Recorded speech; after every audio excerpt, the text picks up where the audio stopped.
Are you kidding me? You gotta be joking right now, bro. What the fuck do you mean? The never seen 17, the greatest wrestler of all time, John Cena.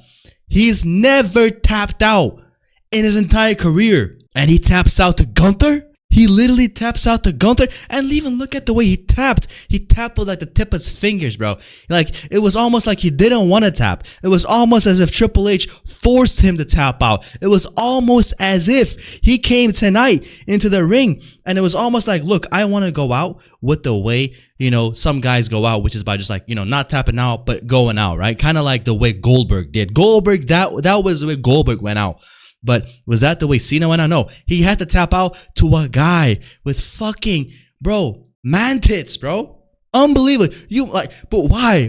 Why? Because he's a yin general, bro. He's a yin general. Hold on. What do I hear? Is it time for the yin general tribute? Where is Editor Zach? Editor Zach, please hit the yin yang music.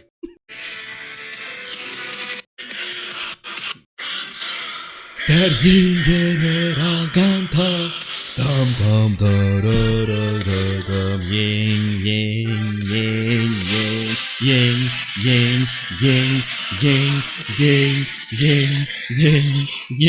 Because of the freaking yin general. Because he wants to go in there in the middle of that yin, and John Cena, I am going to stomp you, I am going to slap you, I am going to beat you in the middle of that yin. That's why he tapped out John Cena. This is an embarrassment, bro. It truly is. And we all knew that he was going to lose, right? There's no shame in that, right? He wanted to do the job. And I cannot believe Triple H greenlit this decision for Cena to tap out. Cena is a selfless guy, bro. I mean, we've all seen it, bro. Cena is almost too humble for his own good, bro. The fact that he can come out here in the last 2 to 3, 4 years and he's losing to The Fiend, he's losing to Sol Sikoa, he's losing to Austin Theory, he's losing to Jey Uso at the Rumble, he's losing to I don't know, who else, bro? I don't know. He had a competitive match with Logan Paul. He loses to everybody. The last time, since John Cena and Logan Paul wrestled in Clash at Paris, the last time he, as a babyface, got a legit clean win was 2017, chat. It was 2017. 2017, okay? So, the way that Cena comes out here today, obviously, we know that he's going to lose, but you're going to make the man tap out as well? Complete joke. A complete joke, right? And look at the fan reactions, bro. Look at the fan reactions. Just like everybody is bummed out. Everybody is bummed out. And is it the reaction because he tapped out? I don't know. If he passed out, I think we would have gotten the same result. As long as Gunther just, has his position right here, standing over him, on top of him, towering over him in victory, that would have done the trick, right? And in terms of the entirety of the match, I'm not gonna lie, chat, right? I was always of the opinion that, to be honest, a match being super good doesn't, uplift a certain storyline, right? You could, for example, have a match that is a 7.5 out of 10, but the storyline is amazing. That is just fine in my book. But if a storyline is bad and these guys have a 11 out of 10 match, that doesn't make that storyline any better, in my opinion, right? So there's something to be said about that. So, and I also carried that same attitude going into this match. I thought, Gunther matches completely suck. They're not going to make anything better, right? His storylines suck. His matches suck. His character sucks. Everything sucks about Gunther, in my opinion. So the fact that John Cena is here tonight and he's going to, put up a match against him, I didn't particularly look at it and say, oh, wow, they're going to tear the house down and it's going to be great. Kind of like AJ Styles versus Cena. That is a great example right there because there was no storyline, but the match was great. And we can leave that for what it was. But for this, you kind of had to force a great story, right? The match going into it never had a proper story. I mean, what even was the story, chat? What was it? Oh, Gunther won a tournament? Gunther won a tournament? Gunther won a tournament? What? Are you kidding me? So what? He won a tournament. So what? I mean, isn't it the same guy who lost his title to CM Punk at SummerSlam? And instead of coming back for his title, he completely forgets about that, right? He gets sidetracked. He gets completely like, I mean, nobody remembers this fucking guy being a champion. You know what I'm saying? So like, can you blame anybody for this guy not even coming like right after it, trying to get his rematch? Nobody blames this guy because nobody even cared. Nobody cared if this guy was the champion or not. So he can go out and he can get sidetracked. He can do this little tournament. The first thing that should be on this guy's mind should be getting back the World Heavyweight Championship when he came back, right? That should have been it, but it wasn't. He comes back, right? He loses to CM Punk, and he's gone for 4 months. How the hell do you, like, you are a 2-time World Heavyweight Champion. You held, like, the title for about, like, a year, and then you lose it, and then you're gone for 4 months? What the fuck, bro? What are you doing, right? So, off rip, there are so many holes with Gunther. So many. And then suddenly, it's the John Cena tournament. It's a John Cena retirement, and then he's there. You know, so off rip, there are so many bad decisions, and so that made this match not feel important. Immediately, nobody really cared about this. Immediately, this, instead of becoming the last time John Cena had a proper feud or a match, kind of the way that we felt going into SummerSlam with John Cena and Cody Rhodes, where it felt like a big continuity plot line, and wow, it's like Cena's last SummerSlam, Cena's last title match probably. That element of like, oh my God, like, will this continue on the story, was completely gone with this match because there was none. This felt like a exhibition match. This felt like a non-canon event, but obviously it is canon because of the fact that it is Cena's last match. But if this match happened in isolation in any other time period, then today, it would not have mattered. It would have been exactly the same as what Solo Sikoa was beating John Cena. And isn't that a shame, right? I was thinking about this, right? I was like, talking to my chat, and I was saying, look, man, does it really matter how good his last match is in terms of match quality? And they were like, yeah, hell yeah, man. He's advocate. Like, what are you talking about, bro? I was like, maybe I'm tripping, right? Because if you think about it, how often do we not look up, this wrestler last match, Hulk Hogan last match, Sting last match, Bret Hart last match, The Rock last match, Austin last match, whoever's, big name, we always look at their final matches. And that means something, right? And for Cena, right? Like, let's just compare The Rock and Austin at Mania to this, right? Stone Cold retired at Mania against Austin in one of the better feuds of all time. And then you have Cena retiring against Gunther, the Yin General. You know what I'm saying? Wow. What kind of a story is this? Complete burial, if you ask me, right? So, there is something to be said about the final match to be good, right? The match quality has to be something. And this match completely, in my opinion, sucked, okay? The match begins, they're circling, they're locking up, and then it is time for the typical, chop, stomp, chop, stomp, chop, stomp, kick, chomp, stop, chomp, stop, chop, stop, chomp, chop, chop, chop. And then he hits the, you can't see me, boom, boom, boom, boom. And, Cena gets his moves in. And then, back to chop, stomp, choke, chop, stomp, choke, right? And it was almost comical. It was almost comical the way that Gunther got his offense in, because you wouldn't really expect Gunther to be getting like this much offense in, because why the fuck would he, bro? Right? Who the hell is he? Who the hell is Gunther to be getting this much offense in, bro? Right? Because think about it this way. This is the same guy who lost to Sami Zayn. This is the same guy who lost to Jey Uso. And this is the guy who lost to CM Punk, right? All guys, all three of those guys are people like John Cena can beat in a fair match, right? Cena has never beaten or lost to CM Punk clean, right? It was always some BS, right? Even at the Money in the Bank, it was Vince McMahon came out and then he got back in the ring, he gets caught with a GTS, or even the rematch at SummerSlam, it was he gets a GTS, but his foot was under the bottom rope, and he didn't really win that clean, right? There was always some freaking asterisks right behind it. So that underlying message means that, look, if it was a fair fight, bro, you would not be winning this, right? So that is really what it comes down to. And a guy who lost to, Sami Zayn, who lost to Johnny Knoxville at WrestleMania, is out here beating this guy up, stomping him, chopping him, breaking him down. And, I would kind of believe it more if he looked like Obafemi, bro. But he's like, I mean, come on, bro. You look at him and you think, wow, like this is supposed to be a world beater, bro. I mean, his tits are hanging, his like fat is jiggling. Like, I mean, come on, bro.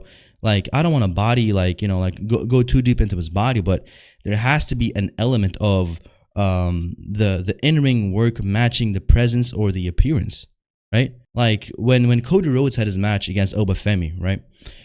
Cody Rhodes is like going at Oba, and like Oba is selling a little bit too much. You know what I'm saying? Like Oba is like, like hitting, getting hit with a clothesline and he's going down. Bro, why are you going down, right?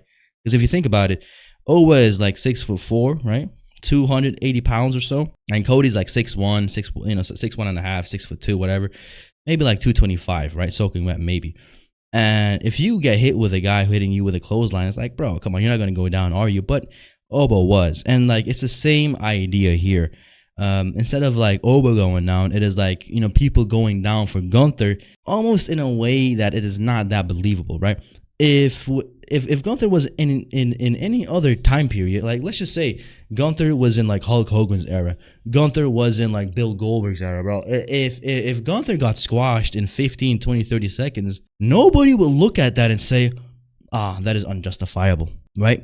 Nobody would look at that and say, oh, that is unjustifiable because Gunther doesn't look like a guy that can get squashed. But for some reason, we have to forego that fact tonight, or today in WWE, I should say, and almost act like Gunther is this supreme monster, supreme beating monster, supreme fighting animal, and we have to pretend like Gunther can beat anybody, right? I mean, we're not too far removed from this asshole beating Brock Lesnar. You know what I'm saying? And then you're gonna say, but the heel's advocate. Come on now. If Cody Rhodes can go in there and beat Brock Lesnar in their feud, right? They had 3 matches and he won twice, I believe. Why shouldn't Gunther? Why shouldn't he? You know what I'm saying? That's my point. Exactly. You wouldn't believe that to be true, but it is. We have to forego the idea that somebody like Sucky Rhodes can beat him. We have to forego that idea. We have to be like, oh yeah, that can happen, right? We have to forego the idea that this guy was freaking Stardust. We have to forego the idea that Gunther looks like a damn melted candle and has no business being booked the way that he does. But we have to accept that it is. We have to accept that like dynamic. Why? I don't know. Well, I do know. I actually do know, right? You look at today's roster. You look at everybody. Everybody's small, short, ugly, fat. You know what I'm saying? Like, they don't look like they can kick your ass. And that is the underlying truth here. And, this is supposed to be the contrast to that, right? Gunther is supposed to be the contrast to that, right? Gunther is supposed to be the contrast to people like Kevin Owens, to people like Sami Zayn, to people like that, right? Not too long ago, I saw a tweet or a quote somewhere from Bob Holly, like hardcore Bob Holly, right? He said, for the last 20 years, or 25 years, John Cena has virtually looked the same way. He was always in great phenomenal shape, and he still is today. And unfortunately, Sami Zayn also looks the same for 20 years straight. Wow. What a way to put it, bro. What a way to put it. And what about Gunther? Of course, yeah, I mean, he's not as fat as he used to be, but I hate this notion, bro. I freaking hate this notion, right? Like, for example, I've got a few pounds to lose as well. No problem with that, right? No problem admitting that. I think we all do, right? We all do, to the point we can finally see abs and we're fucking like, like the veins from our abs are popping out and like the veins in our arms are like we should be looking like Venom, right? Like we should be veined up to the max. We should be lean maxed, right? But in no way, shape, or form should I be getting praised or complimented, right? Without looking that level of leanness. Like, for example, if my goal weight is to be 175 lean, right? I should not be getting the same praise at 195 pounds, right? Because I'm not that lean yet. But if my starting point was 260 and then I got down to 195, of course, that is a big transformation, but you're not where you need to be, right? You're not where you're supposed to be. And that is exactly the fucking problem with this asshole, bro. Right? He went from fucking, what's his name, Walter to Gunther. You know, oh yeah, I was super fat as Walter, and now I'm just less fat. Now I'm like, not even skinny fat, because he's not even skinny. Right? Now he's just less fat. And now we gotta be like, oh yeah, but now, you know, he's not as fat as he used to be. Whoop de fucking do, bro. You know? It's like those people that are like on TikTok and that post transformation videos, and then they go from fat to less fat, right? Bro, you're not fucking there, bro. Like, what the fuck are you posting your transformation for, you motherfucker? Wasting my motherfucking time? Pissing me the fuck off? Like, what the fuck, bro? What the hell are you doing, bro? Right? And I don't get it. I don't get how Gunther can go from 265 or like, you know, 290 to 300 pounds, whatever the fuck it was, to whatever he weighs right now. So clearly, you were able to lose weight and get to the, you know, weight limit that you are at right now. But for some reason, you stopped there, right? You know, you were getting compliments. And the thing is this, when he was with the Imperium, he was leaner. Anyways, I don't want to make this a fucking bodybuilding show right now. But, you know, you get my freaking point here, right? So, like, Gunther is supposed to be, like, the opposite of Sami Zayn and everybody else that look like freaking jobbers. Now we gotta forego that idea that like this is supposed like we gotta forego the idea that back in the day we literally had Batista, we literally had, you know, Scott Steiner, we had Triple H, we had Rock or Lesnar. We have to forget about that being the standard of a world champion, and we gotta concede to this bullshit right here, right? At 38 years old, right? John Cena puts over a guy who is 38 years old, bro. He's 38, and he's putting this guy over like as if he's some young star. Why? You know? The match had some high spots, namely this right here, the AA through a table. I was really happy with that. It was a great throwback. You know, we all love to see that. And then he had like the top rope leg drop. That was great as well. But the match was a little too long. I'm not gonna lie. You know, we got to the point where it was kind of like repeating the same cycles, right? And when Cena hit the top rope AA, I was like, is this gonna be it? No, it's not. And yeah, you know, Gunther hits a splash, ugly splash, like the worst looking splash of all time.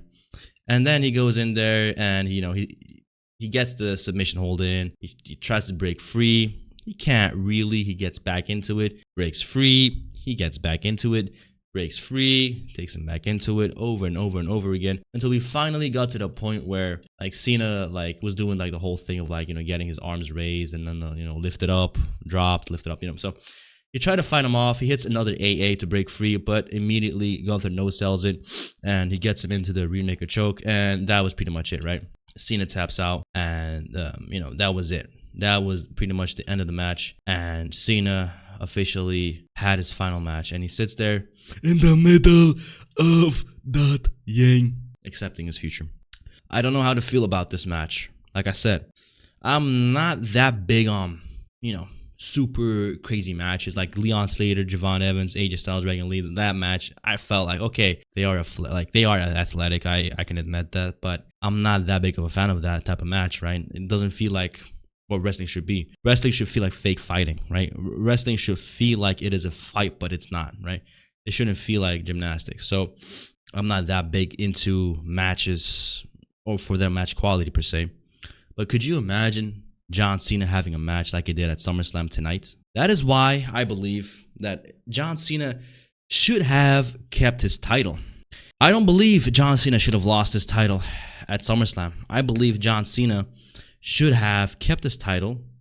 I believe John Cena should have stayed heel. And tonight, he should have wrestled Cody Rhodes. And in the match with Cody Rhodes, he should have had the same match he did at SummerSlam. You know, false count anywhere, whatever the fuck it might be, right? And he should have, you know, kind of double turned, right? Tonight should have been the night Cody Rhodes turns heel. And the way that we do it is, you know, for example, Cody has Cena, you know, in a crossroads. He already hit him with like 3 or 4. Cena doesn't want to go down. And then he has like maybe like a steel chair, right? And he wants to hit him with the steel chair onto the, you know, like he wants to hit the crossroads onto the chair. He does. Cena still kicks out. Then Cody starts to go crazy, right? Because Cody has been chasing the title since he lost it at WrestleMania, right? For like you know, eight months he's been chasing this, right? Imagine this, okay? And he goes in there and he realizes not even a crossroads on a chair can take this guy out, right? Because tonight we have Super Cena back, right? He fights for this title because it means everything to him. The reason why he came back to win it because he was sick and tired of a jobber like Cody Rhodes having it. He wanted to come back and prove that he is the best, and he did. He won the title. But tonight, right, December 13th, at Saturday Night's Main Event, Falls Count Anywhere, John Cena, Cody Rhodes, one last time for the WWE Undisputed Championship. Wow. What? Like, whoa. Like, compare those stakes to what we had today. Oh, Gunther, he won the tournament. That's it. But what about Gunther going back for his title? Oh, no. We can't talk about that just yet. The fuck? Anyways. So, Cody Rhodes, he takes out another chair. And as John Cena is laying down on his face, on his back, whatever it might be, he puts the chair under his face and he stands right over him, ready for him to hit the concerto. Okay? Kind of like Edge, right? The way Edge used to do. And in this moment, John Cena is so broken down from already eating 3 or 4 crossroads. He doesn't have the power, to sit up. But he's still awake, and he looks at Cody Rhodes, and he sticks out his middle finger right in front of his face, and Cody Rhodes says, fuck this. Boom. He hits the concerto, and then he goes in for the pin. 1, 2, 3. Cody Rhodes turns heel by doing this, and John Cena, I mean, come on, bro. It's his final match. He turns babyface, right? And then the match is over. John Cena sits up. He looks into the crowd, and he says, thank you, Cena. And then we have it, right? We have that big passing of the torch moment that we had at SummerSlam. But tonight, when it should have been tonight, when it really would have mattered, it should have been tonight, right? And by having Cody turn heel, Roman Reigns can go into the Royal Rumble and win it because he's babyface. And he can challenge, Cody at WrestleMania 42. Because if we're not going to stick to my fantasy booking, what would have been the alternative, right? If Cody, as he is today, babyface, and Roman is also babyface, we're going to have 2 babyfaces going at it, wrestling for the title. Somewhere down the line into that match, something has to happen, and somebody needs to be getting booed, right? That is just the nature of wrestling, okay? So, yeah, I think that would have been the way to do it. I'm sick of always trying to give WWE right ideas and they barely listen, but that is the way that we go about this today. Unfortunately, instead of having that type of a greatness, we had, this BS, right? We could have even had The Rock come out, right? We could have had imagine this, right? Imagine the scene where Cody is standing over Cena and he hits him with the crossroads onto the chair. And then he goes in to get another chair. No. So okay, he hits him with the chair. He hits him with he hits him with the crossroads on the chair. He goes in for the pin. He can't get it. All of a sudden, if you smell, boom, The Rock comes out with a chair in his hand. He crawls into the ring. He looks at Cody and he says, "I need your soul, Cody. Give me your soul." He hands him over the chair. Cody looks at Cena. Okay, The Rock says, "Do it. Do it if you want to be the champion." Cody hesitates. He looks at the title. He looks at Rock. He looks at Cena. Then Cena barely lifts up his arm and he does the fuck you gesture. He lifts up his middle finger right into his face. Cody says, fuck this. Boom. He swings the chair. He goes in for the pin. The Rock calls out for a new referee. 1, 2, 3. And Cody Rhodes has turned heel and they've turned on Cena and they both leave. And then a new arc begins. And then boom. Cena turns face. He gets a send-off retirement. I like that. Right?